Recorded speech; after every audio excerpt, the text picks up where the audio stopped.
Today on All Over the Place, we're going to hit the Ford Piquette plant. Today, it's a living museum restored to its original form, even right down to where Henry kept his office.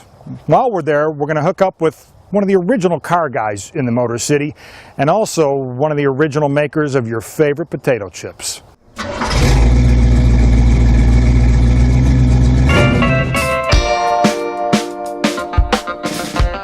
My grandma always loved her 1962 Impala SS, and so did I. Long story short, the car left the family, but I never stopped thinking about it. I tracked it down and bought it back. After a 3.5-year restoration, it took first place in its class at Detroit's Autorama. Now it's time to drive.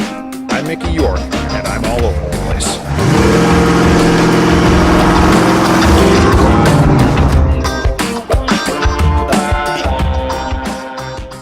You're in a living part of history right now. This is where Henry made his first $1 million. He was happiest here than any place else in the world because he was able to put the world on wheels from this plant. You can feel the history when you walk through here. Now, you can see it, but you can feel it too, can't you? Yes. It's very much in presence, you know. What is it about these cars and the history of this place that has drawn you to it, and why do you enjoy it so much? Well, I don't know. You have to really ride in one of these cars to realize that his dream was to put the world on wheels. And he wanted to do it at a very economical price. There was a lot of automobile manufacturers and assemblers at the time, but they all wanted big money cars. And he wanted it for the everyday person.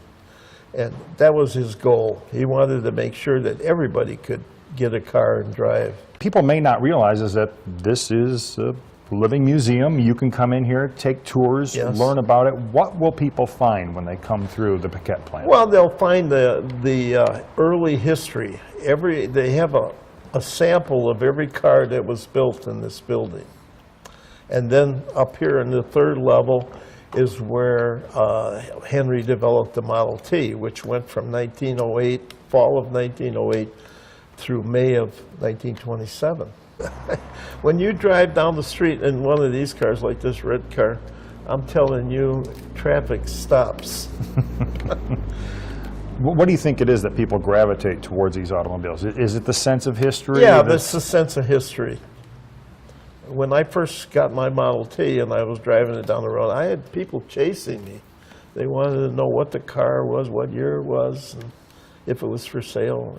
Nope. Is any of your stuff for sale? You have a... No. Okay. Well, you have a good collection now, don't you? I have a collection, and I have a collection of parts, which I've been collecting, amassing for probably the last 15 or 20 years. So between all the parts, between all the things that you have, how many of these cars do you think you own? Oh, well, I'm assembling about 8 cars. I have 10. And how many do you have here? 3. Well, 2.5.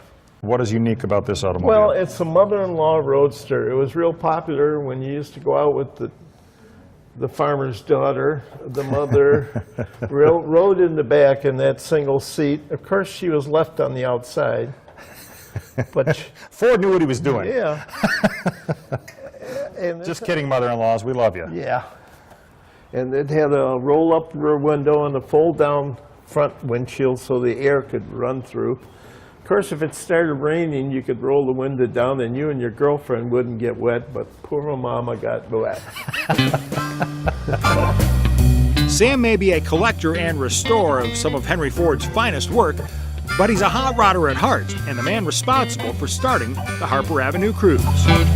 It's still one of the best cruises. It's still going? Yeah, it's still going, and it's the best cruise, and I'll tell you why. Because it's only the last Wednesday of August. It's only from 6 to 9. And the guys that go to Woodward or any other big cruises, they'll go during the week, but they don't want to go on Saturday or something because it's too crowded. And from your love of cars and hot rodding, you ended up starting a business. Yes.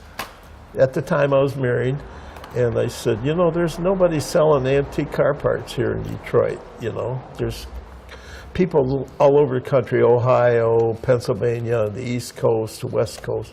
So I started up.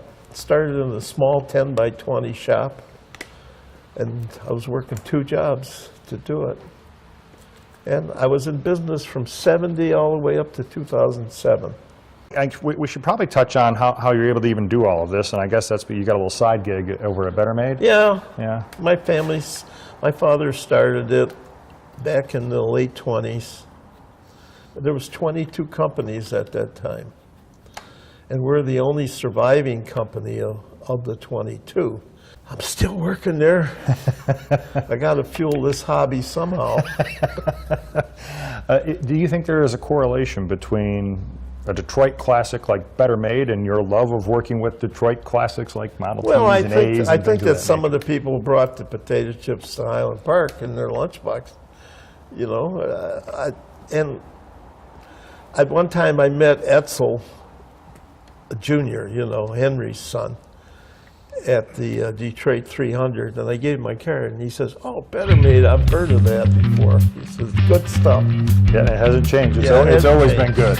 Yeah, we try to keep it the best. With snacks in hand, it was time to hit the road. And thanks to Henry and the Piquette plant for paving the way, we now can be all over the place.